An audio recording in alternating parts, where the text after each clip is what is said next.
My father left my family when I was 2 years old, and I was raised by a single mom who had to work and who struggled at times to pay the bills and wasn't always able to give us the things that other kids had. There were times when I missed having a father in my life. There were times when I was lonely and I felt like I didn't fit in. Hello, everybody. Thank you. Thank you. Thank you, everybody. All right, everybody, go ahead and have a seat. How's everybody doing today? How about Tim Spicer?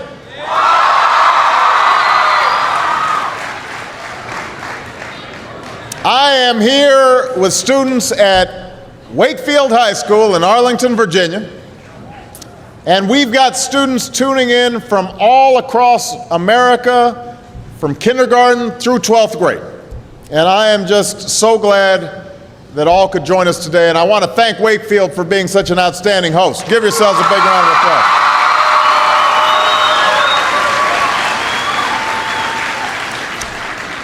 Now, I know that for many of you, today is the first day of school.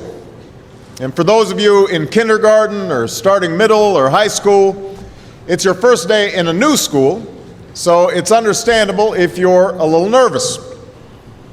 I imagine there's some seniors out there who are feeling pretty good right now, with just one more year to go.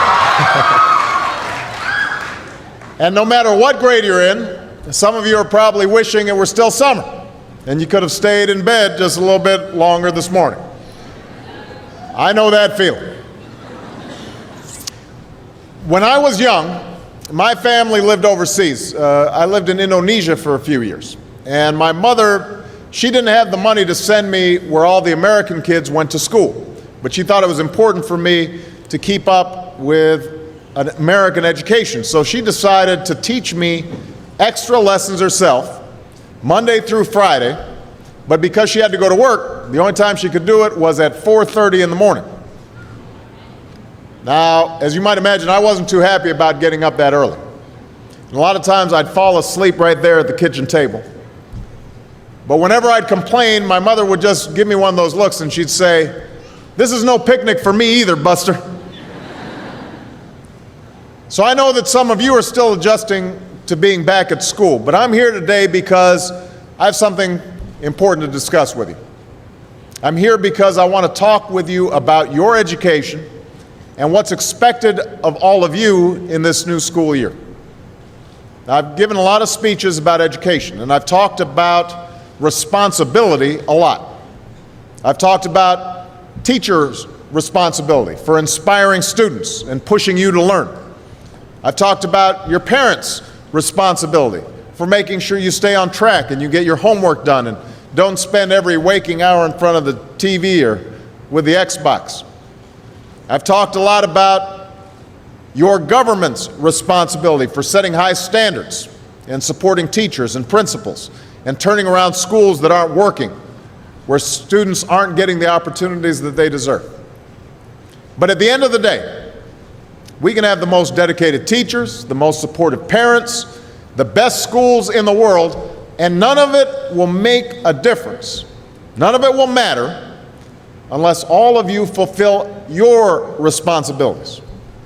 Unless you show up to those schools, unless you pay attention to those teachers, unless you listen to your parents and grandparents and other adults and put in the hard work it takes to succeed. And that's what I want to focus on today. The responsibility each of you has for your education. I want to start with the responsibility you have to yourself. Every single one of you has something that you're good at.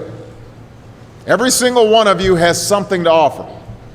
And you have a responsibility to yourself to discover what that is. That's the opportunity an education can provide. Maybe you could be a great writer, maybe even good enough to write a book or articles in a newspaper, but you might not know it until you write that English paper, that English class paper that's assigned to you. Maybe you could be an innovator or an inventor, maybe even good enough to come up with the next iPhone or the new medicine or vaccine, but you might not know it until you do your project for your science class. Maybe you could be a mayor or a senator or a Supreme Court justice. But you might not know that until you join student government or the debate team. And no matter what you want to do with your life, I guarantee that you'll need an education to do it. You want to be a doctor or a teacher or a police officer?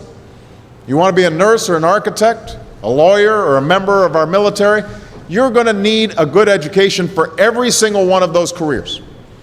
You cannot drop out of school and just drop into a good job. You've got to train for it and work for it and learn for it.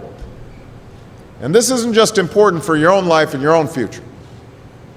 What you make of your education will decide nothing less than the future of this country. The future of America depends on you. What you're learning in school today will determine whether we as a nation can meet our greatest challenges in the future. You'll need the knowledge and problem-solving skills you learn in science and math to cure diseases like cancer and AIDS, and to develop new energy technologies and protect our environment. You'll need the insights and critical thinking skills you gain in history and social studies to fight poverty and homelessness, crime and discrimination, and make our nation more fair and more free. You'll need the creativity and ingenuity you develop in all your classes to build new companies that will create new jobs and boost our economy. We need every single one of you to develop your talents and your skills and your intellect so you can help us old folks solve our most difficult problems. If you don't do that, if you quit on school, you're not just quitting on yourself, you're quitting on your country. Now, I know it's not always easy to do well in school. I know a lot of you have challenges in your lives right now that can make it hard to focus on your schoolwork. I get it. I know what it's like. My father left my family when I was 2 years old, and I was raised by a single mom who had to work and who struggled at times to pay the bills and wasn't always able to give us the things that other kids had. There were times when I missed having a father in my life. There were times when I was lonely and I felt like I didn't fit in. So I wasn't always as focused as I should have been on school, and I did some things that I'm not proud of, and I got in more trouble than I should have. And my life could have easily taken a turn for the worse. But I was lucky. I got a lot of second chances, and I had the opportunity to go to college and law school and follow my dreams. My wife, our First Lady, Michelle Obama, she has a similar story. Neither of her parents had gone to college, and they didn't have a lot of money. But they worked hard, and she worked hard so that she could go to the best schools in this country. So some of you might not have those advantages. Maybe you don't have adults in your life who give you the support that you need. Maybe someone in your family has lost their job and there's not enough money to go around. Maybe you live in a neighborhood where you don't feel safe or have friends who are pressuring you to do things you know aren't right. But at the end of the day, the circumstances of your life, what you look like, where you come from, how much money you have, what you've got going on at home, none of that is an excuse for neglecting your homework or having a bad attitude in school. That's no excuse for talking back to your teacher or cutting class or dropping out of school. There is no excuse for not trying. Where you are right now doesn't have to determine where you'll end up. No one's written your destiny for you, because here in America, you write your own destiny. You make your own future. That's what young people like you are doing every day all across America. Young people like Jasmine Perez from Roma, Texas. Jasmine didn't speak English when she first started school. Neither of her parents had gone to college, but she worked hard, earned good grades, and got a scholarship to Brown University, as now in graduate school studying public health, on her way to becoming Dr. Jasmine Perez. I'm thinking about Andoni Schultz from Los Altos, California, who's fought brain cancer since he was 3.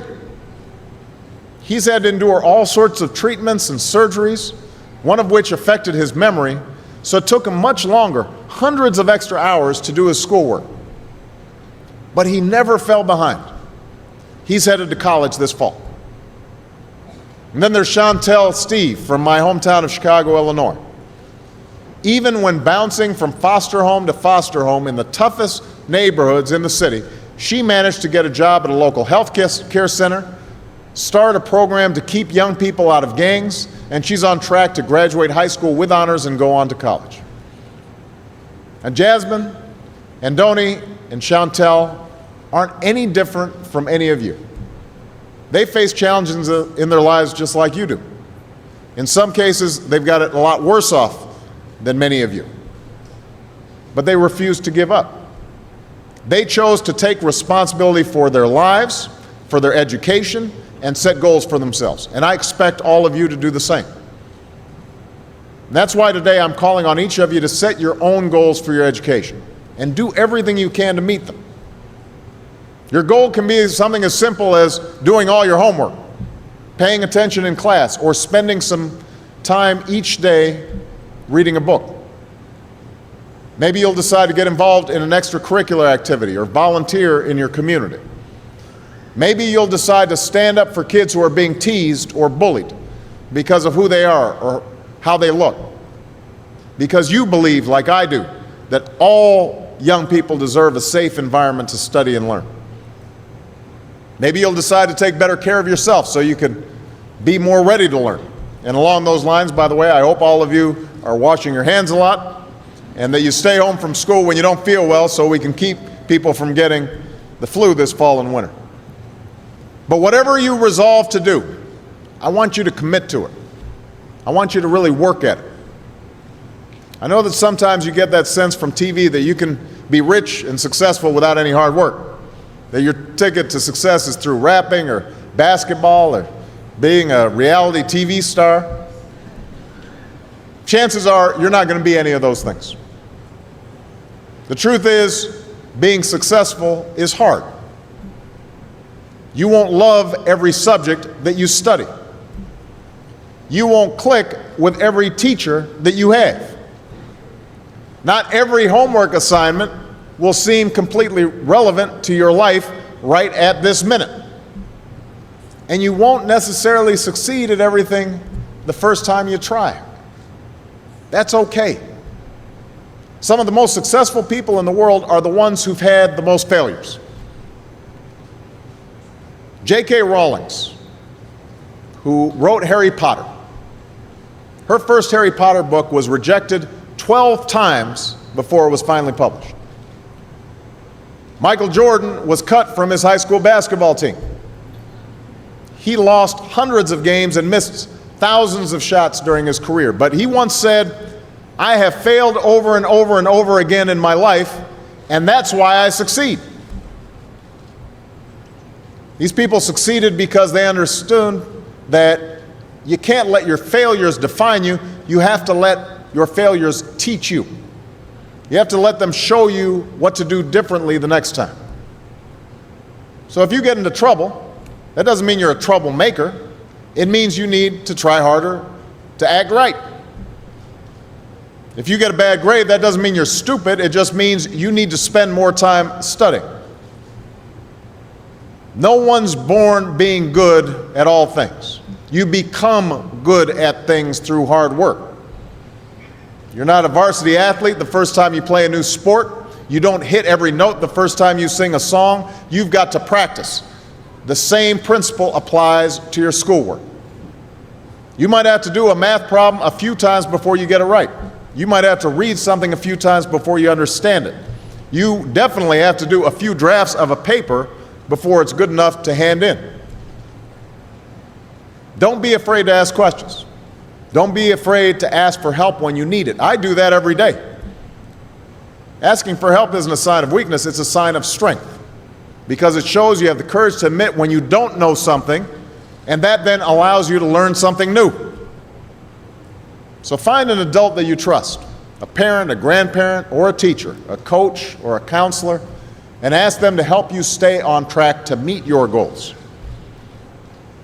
And even when you're struggling, even when you're discouraged, and you feel like other people have given up on you, don't ever give up on yourself. Because when you give up on yourself, you give up on your country. The story of America isn't about people who quit when things got tough. It's about people who kept going, who tried harder, who loved their country too much to do anything less than their best.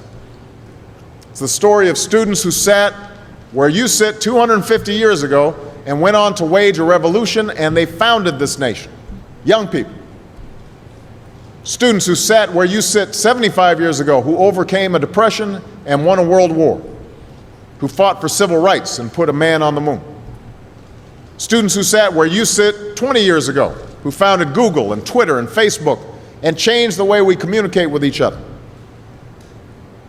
So today, I want to ask all of you, what's your contribution going to be? What problems are you going to solve? What discoveries will you make? What will a president who comes here in 20 or 50 or 100 years say about what all of you did for this country?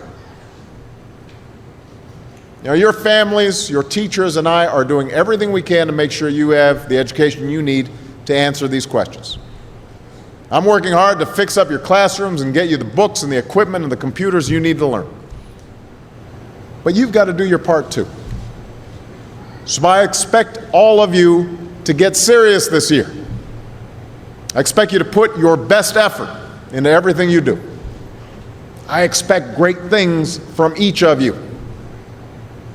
So don't let us down. Don't let your family down or your country down. Most of all, don't let yourself down. Make us all proud. Thank you very much, everybody. God bless you. God bless America. Thank you.